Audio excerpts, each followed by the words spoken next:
ಸ್ತೋತ್ರ ಕರ್ತನೆ, ಸ್ತೋತ್ರಪ್ಪ. ನಮ್ಮನ್ನು ಬಹಳವಾಗಿ ಪ್ರೀತಿ ಮಾಡಿ ಈ ದಿವಸದಲ್ಲಿ ಕರ್ತನೆ ನಿನ್ನ ವಾಕ್ಯವನ್ನು ನಾವು ಕೇಳತಕ್ಕದಾಗಿ ಗುಡಾರಕ್ಕೆ ಬರುವಂತೆ, ಸಭೆಗೆ ಬರುವಂತೆ ಕೃಪೆ ಮಾಡಿಕೊಟ್ಟಿದ್ದಕ್ಕಾಗಿ ಸ್ತೋತ್ರ ರಾಕ್ಷ. ಕರ್ತನೆ, ನಿನ್ನ ದಾಸನನ್ನು ಮರೆಸಿ ನಮ್ಮೊಂದಿಗೆ ಮಾತನಾಡೋದು ನೀವೆಲ್ಲ ಪವಿತ್ರಾತ್ಮನ ಮಾತಂತೆ ನೀನು ನಮ್ಮೊಂದಿಗೆ ಮಾತನಾಡೋದಕ್ಕಾಗಿ ಸ್ತೋತ್ರ ರಾಕ್ಷ.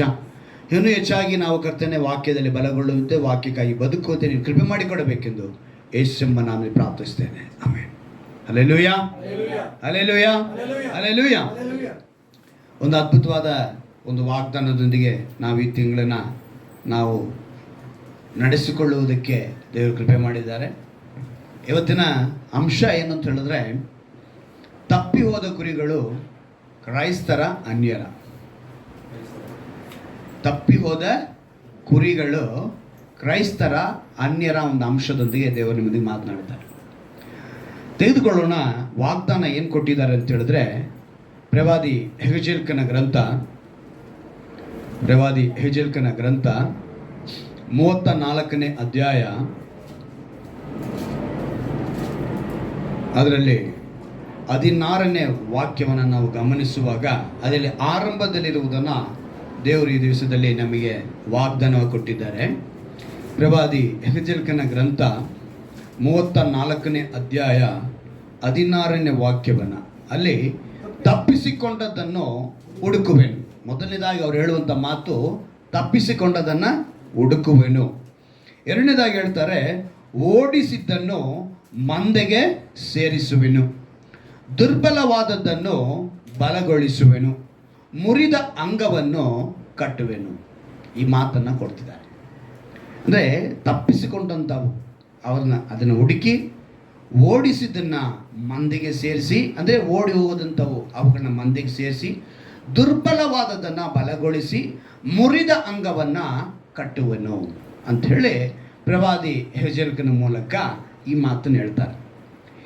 ಈ ಪ್ರವಾದಿ ಯೆಹೆಜ್ಕೇಲನ ಕುರಿತು ನಾವು ನೋಡುವಾಗ ದೊಡ್ಡ ಪ್ರವಾದಿಗಳಲ್ಲಿ ಇವರು ಒಬ್ಬರು. ಎಷ್ಟು ದೊಡ್ಡ ಪ್ರವಾದಿಗಳಲ್ಲಿ ಇವರು ಒಬ್ಬರಾಗಿದ್ದಾರೆ. ಇಲ್ಲಿ ಈ ದೊಡ್ಡ ಪ್ರವಾದಿ ಅಂದಿದ ತಕ್ಷಣ ನಾವೇನು ತಿಳ್ಕೋಬೇಕು ಅಂತ ಹೇಳಿದ್ರೆ, ಒಂದು ಮುಖ್ಯವಾದ ಒಂದು ವಿಷಯ, ಆತನು ಉದ್ದವಾಗಿರ್ತಾನೆ ಅಥವಾ ಎತ್ತರವಾಗಿರ್ತಾನೆ ಅಥವಾ ದಪ್ಪವಾಗಿರ್ತಾನೆ ಅನ್ನೋದಲ್ಲ.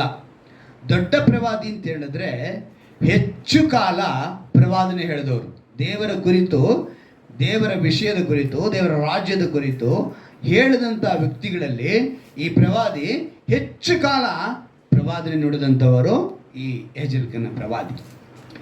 ಪ್ರಸಿದ್ಧ ಸೇವಕ ಜಾನ್ ಬನಿಯನ್ ಅಂತ ಈ ವ್ಯಕ್ತಿ ಅವನನ್ನು ಹೇಳ್ತಾರೆ ಅಂತ ಹೇಳಿದ್ರೆ, ಮನುಷ್ಯ ಹೃದಯವನ್ನು ವಾಕ್ಯದಿಂದ, ಪ್ರಾರ್ಥನೆಯಿಂದ ತುಂಬಿಸ್ಕೊಳ್ಬೇಕಂತೆ.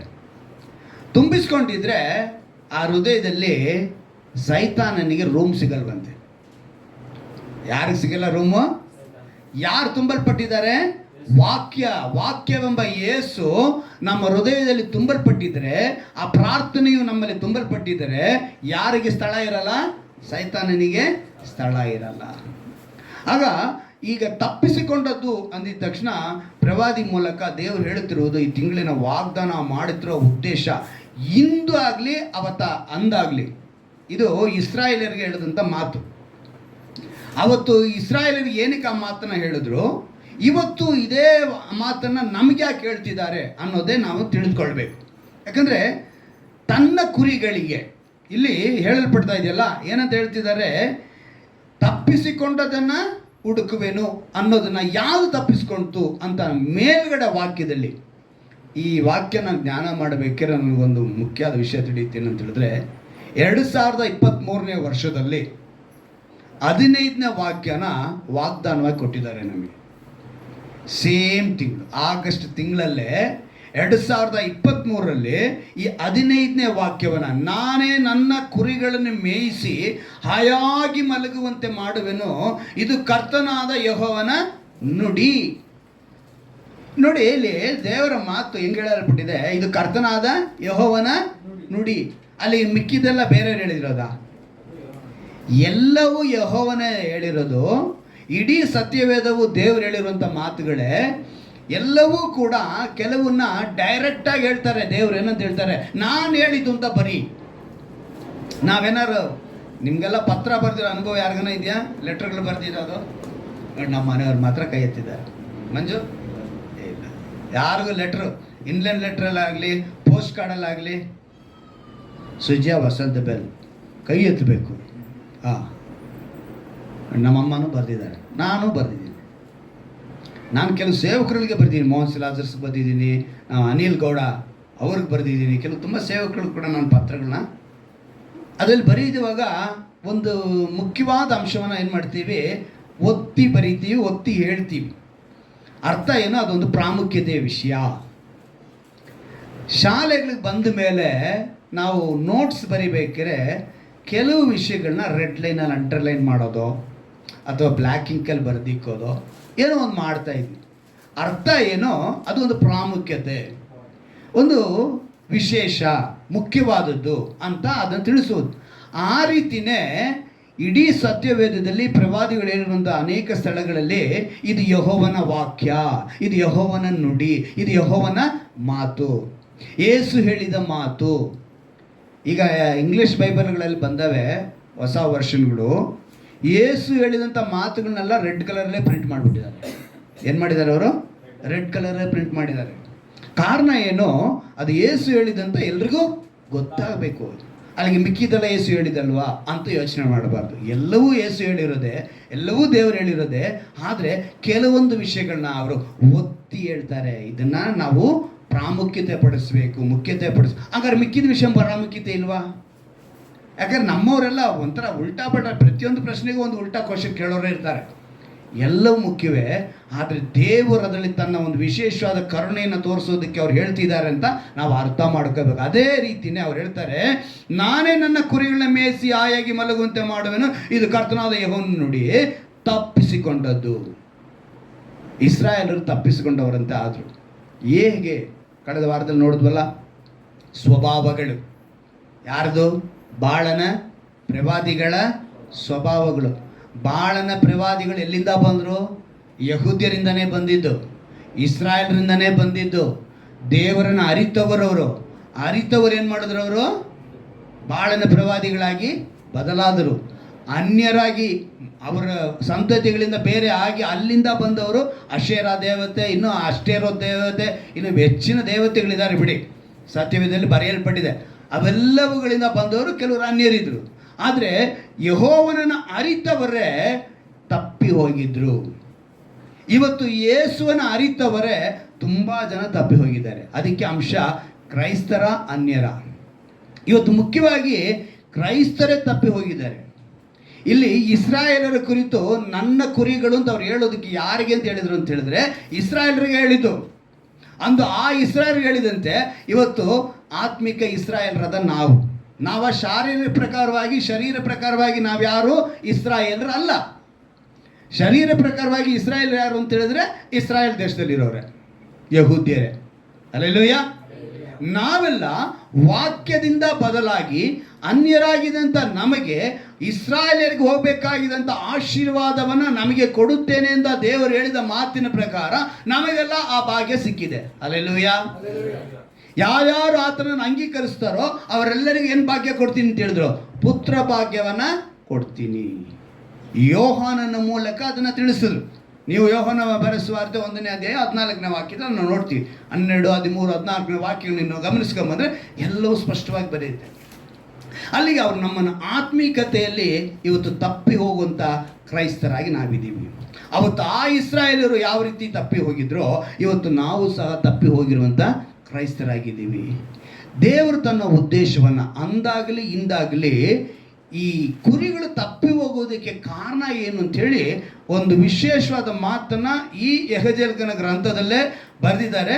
ಅದೇ 34ನೇ ಅಧ್ಯಾಯದಲ್ಲಿ ನಾನು ಓದ್ಕೊಂಬರ್ತೀನಿ, ಗಮನ ಇಟ್ಟು ಕೇಳಬೇಕು ನೀವೆಲ್ಲ. ಯಾಕಂತ ಹೇಳಿದ್ರೆ ಈ ಮಾತನ್ನು ಯಾವ ರೀತಿಯಾಗಿ ಇಸ್ರಾಯೇಲ್ ಎಂಬ ಮಂದೆಯ ಕುರುಬರ ಸ್ವಾರ್ಥತೆ. ಯಾರ ಸ್ವಾರ್ಥತೆ ಅಂದರೆ ಮಂದೆಯ ಕುರುಬರ ಸ್ವಾರ್ಥ. ಅಂದರೆ ಒಬ್ಬ ಕುರುಬನಿದ್ದಾನೆ. ಕುರುಬನು ಅಂತ ಹೇಳಿದ್ರೆ ಈಗ ನನ್ನಂಥವ್ರಿಗೆ ಹೇಳೋದು, ಈ ಒಂದು ಸಭೆಯನ್ನು ನಡೆಸೋದಕ್ಕೆ ಒಬ್ಬ ಯಾಜಕನಾಗಿರ್ಬೋದು, ಒಂದು ಪಾಸ್ಟರ್ ಅಂತ ಹೇಳ್ಕೊಳ್ಳೋರಿಗೆ ಕುರುಬನು ಅಂತ ಹೇಳ್ತಾರೆ. ಆ ಕುರುಬನ ಕುರಿತಲ್ಲಿ ಸತ್ಯವೇದ ಎಂದು ಹೇಳ್ಪಟ್ಟಿದೆ, ಯೆಹೋವನು ಈ ಮಾತು ನನಗೆ ದಯಪಾಲಿಸಿದನು, ನರಪುತ್ರನೇ ಇಸ್ರಾಯೇಲ್ ಎಂಬ ಮಂದೆಯ ಕುರುಬರಿಗೆ, ಯಾರ? ಇಸ್ರಾಯೇಲ್ ಎಂಬ ಮಂದೆಯ ಕುರುಬರಿಗೆ ಈ ದೈವೋಕ್ತಿಯನ್ನು ನುಡಿ. ಕುರುಬರಿಗೆ ಹೇಳ್ತಾ ಇದ್ದಾರೆ, ವಿಶ್ವಾಸಿಗಲ್ಲ. ಯಾರಿಗೆ ಹೇಳ್ತಿದ್ದಾರೆ? ಕುರುಬನಿಗೆ, ನನ್ನಂಥವ್ರಿಗೇನೆ ಹೇಳ್ತಾ ಇರೋದು ದೇವರು. ಏನಂತ ಹೇಳ್ತಾರೆ? ಕರ್ತನಾದ ಯೆಹೋವನು ಇಂತೆನ್ನುತ್ತಾನೆ, ಅಯ್ಯೋ ಸ್ವಂತ ಹೊಟ್ಟೆಯನ್ನ ಹೊರೆದುಕೊಳ್ಳುವ ಇಸ್ರಾಯೇಲಿನ ಕುರುಬರ ಗತಿಯನ್ನು ಏನು ಹೇಳಲಿ. ಮುಂದೆ ಇರುವಂಥ ಕುರಿಗಳ ಹೊಟ್ಟೆ ನೋಡ್ತಾ ಇಲ್ವಂತೆ. ಯಾರು? ಕುರುಬ. ತನ್ನ ಸ್ವಂತ ಹೊಟ್ಟೆ ನೋಡ್ಕೊಳ್ತಾ ಇದ್ದಾನೆ. ಆ ಕುರುಬನಿಗೆ ಹೇಳ್ತಾ ಇದ್ದಾರೆ, ಕುರಿಗಳ ಹೊಟ್ಟೆಯನ್ನು ನೋಡುವುದು ಕುರುಬರ ಧರ್ಮವಲ್ಲವೇ? ಒಬ್ಬ ಕುರುಬನ ಧರ್ಮ ಏನು ಅಂತ ಹೇಳಿದ್ರೆ, ತನಗೆ ಕೊಡಲ್ಪಟ್ಟಂಥ ಕುರಿಗಳ ಹೊಟ್ಟೆ ನೋಡ್ಬೇಕು. ಮುಂದೆ ಇರುವಂಥ, ಈಗ ಕುರಿ ಮೇಯಿಸಿರು ಅಂತ ಎಲ್ರಿಗೂ ಅನುಭವ ಇದೆ. ನಾವು ಮಾತ್ರ ಚೆನ್ನಾಗಿ ತಿಂದ್ಬಿಟ್ಟು ಕುರಿಗೆ ಏನು ಮೇವು ಹಾಕಿಲ್ಲ ಅಂದರೆ ಏನಾಗುತ್ತೆ ಕುರಿ ಅಲ್ವಾ? ಈಗ ಅದೇ ಮಾತನ್ನೇ, ಯಾಕಂದರೆ ಮನುಷ್ಯನು ರೊಟ್ಟಿ ತಿಂದ್ರೆ ಮಾತ್ರಕ್ಕೆ ಬದುಕುವುದಿಲ್ಲ, ದೇವರ ಬಾಯಿಂದ ಹೊರಡುವ ಪ್ರತಿಯೊಂದು ಮಾತಿನಿಂದಲೂ ಬದುಕುತ್ತಾನೆ. ಕುರುಬನಾಗಿರುವವನು ದೇವರ ವಾಕ್ಯವೆಂಬ ಆಹಾರವನ್ನ ಕುರಿಗಳಿಗೆ ಕೊಡಬೇಕು. ಅವನು ಯಾವುದರಿಂದ ಬದುಕಬೇಕು? ವಾಕ್ಯದಿಂದ ಬದುಕಬೇಕು. ಆದರೆ ಇವತ್ತಿನ ಕುರುಬರು, ಅವತ್ತು ಕೂಡ ಕುರುಬನಾಗಿದ್ದವರು ಕುರಿಗಳಿಗೆ ಹೊಟ್ಟೆ ತುಂಬಿಸಲಿಲ್ಲ, ವಾಕ್ಯದ ಕಡೆ ನಡೆಸಲಿಲ್ಲ, ಧರ್ಮಶಾಸ್ತ್ರದ ನಿಯಮಗಳ ಕಡೆಗೆ ಮಾತ್ರ ನಡೆಸಿದ್ರು. ನೀನು ಹಿಂಗೆ ಮಾಡಿದ್ರೆ, ಈ ಒಂದು ಪರಿಹಾರ ಮಾಡಿದ್ರೆ ನೀನು ಸರೋಯ್ತು, ಈ ತಪ್ಪಿಗೆ ಬೆಳವಕ್ಕಿ ಕೊಡು, ಪಾರಿವಾಳ ಕೊಡು, ಕುರಿ ಕೊಡು, ದನ ಕೊಡು, ಓರಿ ಕೊಡು, ಹೋತ ಕೊಡು, ಎತ್ತು ಕೊಡು, ಹೀಗೆ ಬಲಿಗಳನ್ನು ಅರ್ಪಿಸುತ್ತಾ ಮನುಷ್ಯ ಮಾತ್ರ ಬದಲಾವಣೆ ಆಗಲೇ ಇಲ್ಲ. ಆಗಲೇ ಯೇಸು ಕ್ರಿಸ್ತನ್ ಏನು ಮಾಡಿದ್ರು? ಭೂಮಿಗೆ ಬರುವಂತೆ ಆಯಿತು. ಯೆಹೋವ ದೇವರು ಮನುಷ್ಯರನ್ನು ಬದಲಾಯಿಸುವುದಕ್ಕಾಗಿ ಎಲ್ಲರನ್ನ ನಿತ್ಯ ಜೀವ ಕಡೆ ನಡೆಸಿಕೊಳ್ಳಬೇಕು ಅಂತೇಳಿ ಯೇಸು ಭೂಮಿಗೆ ಬರುವಂಥ ಪರಿಸ್ಥಿತಿ ಆಯಿತು. ಆಗಿನ ಕುರುಬರು ಅದೇ ನಡೆಸ್ದಂಗೆ ಈಗಿನ ಕುರುಬರು ಯೇಸು ಭೂಮಿ ಮೇಲೆ ಬಂದು ನಮಗಾಗಿ ಅವರು ಬಿದ್ದಂಥ ಬಾಧೆಗಳನ್ನು, ಬಾಸುಂಡೆಗಳಿಂದ ನಾವು ಗುಣವಾದೆವು ಅಂತ ಹೇಳಿಕೊಂಡಂಥ ನಾವುಗಳು, ಎಲ್ಲ ತಿಳಿದಿರುವಂಥ ನಾವೇನು ಮಾಡ್ತಾ ಇದ್ದೀವಿ? ಯೇಸುವಿನ ಮೇಲೆ ಆಧಾರವಾಗದೆ ಅಂದು ಧರ್ಮಶಾಸ್ತ್ರಗಳನ್ನ ಪರಿಸಾಯರು ಯಾವ ರೀತಿಯಾಗಿ ಅವತ್ತಿನ ಇಸ್ರಾಯೇಲ್ನ ಆಳ್ವಿಕೆ ಮಾಡಿದಂಥ ಸದ್ದುಕಾಯರು ಇವರೆಲ್ಲ ಏನು ನಿಯಮ ಇಟ್ಟಿದ್ರೋ ಅದೇ ರೀತಿಯಾಗಿ ಇವತ್ತಿನ ಕುರುಬರು ಏನು ಹೇಳ್ತಾನೋ ಅದನ್ನು ನೋಡ್ತಾರೆ ಹೊರತು ಸತ್ಯವೇದ ವಾಕ್ಯವನ್ನು ನೋಡ್ತಾ ಇಲ್ಲ. ಏನು ಮಾಡ್ತಿದ್ದಾರೆ? ಈ ಕುರುಬ ಮೇಯಿಸಲೇ ಇಲ್ವಂತೆ. ಏನಂತ ಬರೆಯಲ್ಪಟ್ಟಿದೆ ನೋಡಿ, ಕುರಿಗಳ ಹೊಟ್ಟೆಯನ್ನು ನೋಡುವುದು ಕುರುಬರ ಧರ್ಮವಲ್ಲವೇ? ನೀವು ಕೊಬ್ಬಿನ ಮಾಂಸವನ್ನು ತಿನ್ನುತ್ತೀರಿ, ಉಣ್ಣೆಯನ್ನು ಹೊದಿಕೆಯನ್ನು ಒದಿಯುತ್ತೀರಿ, ಕೊಬ್ಬಿದ ಕುರಿಗಳನ್ನು ಕಡಿಯುತ್ತೀರಿ, ಆದರೆ ಕುರಿಗಳನ್ನು ಮೇಯಿಸುವುದಿಲ್ಲ. ಯಾವುದನ್ನು ಮೇಯಿಸಲಿಲ್ಲ ಅವರು? ಕುರಿಗಳನ್ನ ಮೇಯಿಸಲಿಲ್ಲ. ಇವರು ಮಾತ್ರ, ಅಂದರೆ ಇವರು ಚೆನ್ನಾಗಿರಬೇಕು, ಇವ್ರ ಕುಟುಂಬ ಚೆನ್ನಾಗಿರಬೇಕು, ಇವ್ರಿಗೆ ಬೇಕಾಗಿದ್ದನ್ನ ಅವ್ರು ಮಾಡ್ಕೊಳ್ತಾರೆ, ಆದರೆ ಕುರಿಗಳಿಗೆ ಬೇಕಾಗಿರುವಂಥದ್ದನ್ನು ಅವರು ನೋಡಲೇ ಇಲ್ಲ, ಸರಿಯಾಗಿ ಮೇಯಿಸಲಿಲ್ಲ. ನೀವು ದುರ್ಬಲವಾದವುಗಳನ್ನು ಬಲಗೊಳಿಸಲಿಲ್ಲ, ರೋಗದವುಗಳನ್ನು ಸ್ವಸ್ಥ ಮಾಡಲಿಲ್ಲ, ಮುರಿದ ಅಂಗಗಳನ್ನು ಕಟ್ಟಲಿಲ್ಲ, ಓಡಿಸಿದವುಗಳನ್ನು ಮಂದೆಗೆ ಸೇರಿಸಲಿಲ್ಲ, ತಪ್ಪಿಸಿಕೊಂಡವುಗಳನ್ನು ಹುಡುಕಲಿಲ್ಲ. ಇವರೇನು ಮಾಡಿದ್ರು? ಇವರಿಗೆ ಬೇಕಾಗಿದ್ದನ್ನು ಸೇರಿಸ್ಕೊಂಡ್ರು. ಇಷ್ಟು ಕಾರ್ಯ ಇಲ್ದಿರೋದನ್ನ ಆಗ ದೇವರೊಂದು ಮಾತನ್ನು ಹೇಳ್ತಾರೆ, ನಾನೇ ಬರ್ತೀನಿ, ನನ್ನ ಕುರಿಗಳನ್ನ ನಾನೇ ಮೇಯಿಸ್ತೀನಿ, ನಾನೇ ತಪ್ಪಿ ಹೋದದನ್ನು ಹುಡುಕ್ತೀನಿ, ಓಡಿ ಹೋದದನ್ನು ಮತ್ತೆ ಮಂದೆಗೆ ಸೇರಿಸ್ತೀನಿ, ದುರ್ಬಲವಾದಗಳನ್ನ ಮತ್ತೆ ಬಲಗೊಳಿಸ್ತೀನಿ, ನಾನೇನು ಮಾಡ್ತೀನಿ? ಮುರಿದ ಅಂಗವನ್ನು ಕಟ್ಟುತ್ತೀನಿ ಅಂತ ಹೇಳಿ ದೇವರು ಒಂದು ವಾಗ್ದಾನ ಕೊಟ್ಟಿದ್ದಾರೆ. ಹಲ್ಲೆಲೂಯ. ಕುರುಬರನ್ನು ನೋಡಬೇಡಿ, ನೀವು ನೋಡಬೇಕಾಗಿರೋ ಕುರುಬನು ಯೇಸು ಎಂಬ ಒಳ್ಳೆಯ ಕುರುಬನು. ಹಲ್ಲೆಲೂಯ. ಮನುಷ್ಯರನ್ನ ನೀವು ನೋಡಿದ್ರೆ ಖಂಡಿತವಾಗಲೂ ಇವತ್ತಿಗೆಲ್ಲ ನಮಗೇನು ಗೊತ್ತಾ, ಒಂದು ವಿಷಯ ತಿಳಿಸ್ಕೊಡ್ತೀನಿ, ದೇವರು ನಿಮ್ಮ ಅದನ್ನು ನಿಮಗೆ ತಿಳಿಸಬೇಕು. ಮನುಷ್ಯ ಈಗ ಇಲ್ಲಿ ಕುಳಿತಿರೋರು ಅನೇಕರಿಗೆ ಆ ಪ್ರಶ್ನೆ ಇರುತ್ತೆ. ಏನಂತ ಹೇಳಿದ್ರೆ, ಮೊದಲಿದ್ದಂಥ ಅಭಿಷೇಕ ನನ್ನಲ್ಲಿ ಇವಾಗ ಇಲ್ವಲ್ಲ. ಏನಂತೆ? ಮೊದಲಿದ್ದಂಥ ಅಭಿಷೇಕ ನನ್ನ ಹತ್ರ ಇವಾಗ ಇಲ್ಲ ಅಂತ ನಾವೇ ಹೇಳ್ಕೊಳ್ಳೋದು. ಹೇಗೆ ಹೇಳ್ಕೊಳ್ತೀವಿ ಅಂತ ಹೇಳಿದ್ರೆ, ನಾವು ಆರಂಭದಲ್ಲಿ ಒಂದು ಅಭಿಷೇಕ ಹಿಡಿದಿದ್ದ ತಕ್ಷಣ, ಯಾವ್ದು ಹೇಳಿದ ತಕ್ಷಣ ಕೈಗಳನ್ನ ಜೋರಾಗಿ ತಟ್ಟಿ ಕೂಗಿರ್ತೀವಿ. ಏನು ಮಾಡಿರ್ತೀವಿ? ಕೈಗಳನ್ನ ಜೋರಾಗಿ ತಟ್ಟಿ ಕೂಗಿರ್ತೀವಿ. ಆ ಅನುಭವ ಇವಾಗ ಆಗದೆ ಇರೋದಕ್ಕೆ, ಪರಿಶುದ್ಧಾತ್ಮ ನಮ್ಮ ಹತ್ರ ಇಲ್ಲ, ನಮಗೆ ಈ ನಡುವೆ ಅಭಿಷೇಕನೇ ಸಿಗ್ತಾ ಇಲ್ಲ. ಯಾವಾಗ ದೀಕ್ಷಾಸ್ನಾನ ಹೊಂದುತ್ತೀರೋ, ನೀರಿನಲ್ಲಿ ಮುಳುಗಿ ಯಾವಾಗ ಮೇಲೆ ಎದ್ದೇಳ್ತೀರೋ ಅಲ್ಲಿ ನೀವು ಸೀಟ್ ಕೊಟ್ಟಾಯ್ತು. ಯಾರಿಗೆ? ಪವಿತ್ರಾತ್ಮನಿಗೆ ನೀವು ಸೀಟು ಕೊಟ್ಟಾಯಿತು. ಪವಿತ್ರಾತ್ಮನ ಗುರುತೇನೆ ಯೇಸು ನೀರಿನಲ್ಲಿ ಮುಳುಗಿ ಮೇಲೆ ಎದ್ದೇಳುವಾಗ ಪಾರಿವಾಳ ರೂಪದಲ್ಲಿ ಬಂದು ಈತನು ನನ್ನ ಮಗನು ಒಂದು ವಾಣಿ ಆಯಿತು. ಆ ವಾಣಿ ಯೋಹನನಿಗೂ ಯೇಸುಗೂ ಕೇಳಿಸ್ತು.